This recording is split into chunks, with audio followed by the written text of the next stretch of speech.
E então temos as tarifas porque elas prometem gerar grandes lucros. Isso deve trazer de volta os negócios para o nosso país. Vamos observar como essas tarifas afetarão o Japão e a compra de carros pelos americanos. Em pouco tempo, precisaremos nos preparar para essas mudanças. É necessário encontrar maneiras de lidar com esses custos adicionais, que atualmente são bastante elevados. 5 das maiores montadoras asiáticas estão deixando os Estados Unidos. E Detroit, né, cidade que já foi considerada a capital mundial do automóvel, está sentindo os efeitos. Somente em 2025, mais de 38 mil trabalhadores americanos perderam seus empregos devido à paralisação das linhas de produção e ao fechamento de fábricas pelo Centro-Oeste. Famílias que dependiam de salários estáveis agora enfrentam um futuro cheio de incertezas e dívidas. A situação econômica também é dura para os consumidores. Os preços dos carros novos aumentaram entre 5 e 10 mil dólares, obrigando milhões de americanos a recorrer ao mercado de veículos usados, onde até carros antigos agora são vendidos por valores inflacionados. Enquanto isso, o Canadá vem se beneficiando discretamente. As mesmas empresas que estão saindo dos Estados Unidos da América estão investindo em fábricas e cidades canadenses, mudando o equilíbrio na indústria automobilística norte-americana. A pergunta que surge é inevitável. Por que 5 gigantes da indústria abandonariam o que já foi o mercado mais lucrativo do mundo? Antes de continuarmos, não se esqueça de curtir este vídeo. Uma simples curtida ajuda a alcançar mais pessoas que podem se interessar pelo conteúdo. No centro desse eixo de uma empresa se destaca a montadora que dominou as rodovias americanas por décadas. Durante muito tempo, foi a marca estrangeira mais vendida nos Estados Unidos da América, símbolo de confiabilidade. Porém, em 2025, essa mesma gigante se tornou uma das maiores vítimas do imposto de 25% implementado por Trump. As projeções mostram perdas próximas de 19 bilhões de dólares em um único ano fiscal, apagando anos de crescimento rapidamente. A expansão da empresa no setor de veículos elétricos, antes considerada o futuro de sua estratégia na América do Norte, sofreu grandes limitações. Cadeias de suprimento que atravessavam continentes agora enfrentam tarifas, atrasos e custos altos. Na prática, os efeitos são imediatos. A participação no mercado americano começou a cair, enquanto clientes, impactados pelos preços, buscam alternativas mais baratas no mercado de usados.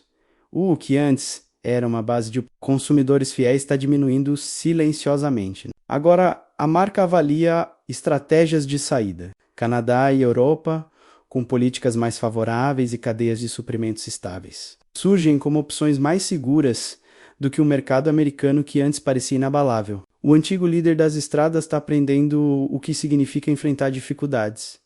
Se a queda da posição da Toyota mostra a magnitude da disrupção. A trajetória da Nissan evidencia a profundidade dos impactos financeiros dessas políticas. Antes, a América do Norte era vista pela empresa como um mercado promissor, com crescimento de longo prazo garantido. Mas, em 2025, esse cenário se transformou em perdas significativas. Os números são impressionantes. Prejuízo de 5 bilhões e 300 milhões de dólares em apenas um ano, o maior da história da empresa. Não se trata de um período ruim, passageiro, mas de uma crise que ameaça a base das operações na América do Norte. A produção de modelos como Pathfinder, Morano e Frontier para o mercado canadense foi totalmente suspensa, interrompendo uma linha que antes definia a presença regional da marca. Além disso, as operações no México, responsáveis por exportar mais de 320 mil veículos anualmente para os Estados Unidos da América, estão em risco, aumentando a possibilidade de uma saída que afetaria décadas de investimentos, profundamente enraizada no setor industrial de Detroit. A Nissan se tornou o símbolo mais evidente dessa retirada forçada, uma empresa que não parte por escolha, mas porque as condições tornam sua permanência insustentável. A situação da Hyundai ilustra como as políticas de Washington afetaram a indústria em múltiplos níveis. Diferentemente de suas concorrentes, a Hyundai sofreu um impacto duplo, prejudicando tanto sua economia quanto sua força de trabalho. O primeiro impacto foi financeiro. No segundo trimestre de 2025, a empresa registrou perdas de 66 milhões de dólares, com o lucro operacional caindo 16%. Para uma marca que se destacava como uma das de crescimento mais rápido no mercado americano, a reversão foi súbita e intensa. Porém, o impacto mais profundo veio de fora do balanço contábil na fábrica da Geórgia. Ações de imigração resultaram na detenção de 475 trabalhadores coreanos, essenciais, para o programa de veículos elétricos da empresa. De um dia para o outro, projetos estratégicos de veículos elétricos ficaram paralisados e a promessa de 8.500 novos empregos americanos desapareceu. As consequências ultrapassaram os limites das fábricas. Famílias na Geórgia ficaram sem chão. Comunidades que dependiam da folha de pagamento da usina enfrentaram caos. E em Seul, a indignação alcançou a esfera política. O presidente sul-coreano precisou intervir, transformando um problema trabalhista em uma crise diplomática generalizada. A situação da Hyundai revelou algo maior do que um conflito corporativo. Mostrou como decisões políticas podem fragmentar indústrias, desestabilizar comunidades e até afetar relações entre países. Para a Subaru, o mercado americano não era apenas relevante, era fundamental. Mais de 70% de suas vendas globais vinham dos Estados Unidos da América, um nível de dependência incomparável entre as montadoras. Durante anos, isso parecia uma vantagem, garantindo crescimento constante e uma base de clientes leais. Mas quando as tarifas começaram a valer, esse pilar começou a desmoronar sob pressão. Projeções indicam que a empresa pode registrar perdas de até 2 bilhões e 500 milhões de dólares no ano fiscal de 2026. Um valor significativo para uma marca do porte da Subaru. O impacto é ainda mais delicado devido ao perfil de seus clientes. Famílias de classe média, que antes viam a Subaru como opção prática e acessível, agora são afastadas pelos preços elevados. O aumento dos custos transformou modelos confiáveis em produtos de luxo, obrigando os compradores a buscar alternativas mais baratas ou a manter carros antigos por muito mais tempo. A forte dependência da empresa de um único mercado reduziu sua margem de manobra. Concorrentes maiores podem redirecionar investimentos para a Europa ou o Sudeste Asiático, mas a Subaru não possui essa flexibilidade. Suas operações e identidade estão tão ligadas aos consumidores americanos que a diversificação não é uma solução rápida. A mesma estratégia que antes trouxe sucesso à Subaru tornou-se seu maior desafio ao concentrar quase todos os esforços nos Estados Unidos da América. A empresa se encontra encurralada entre a demanda em queda, preços em alta e a falta de alternativas claras.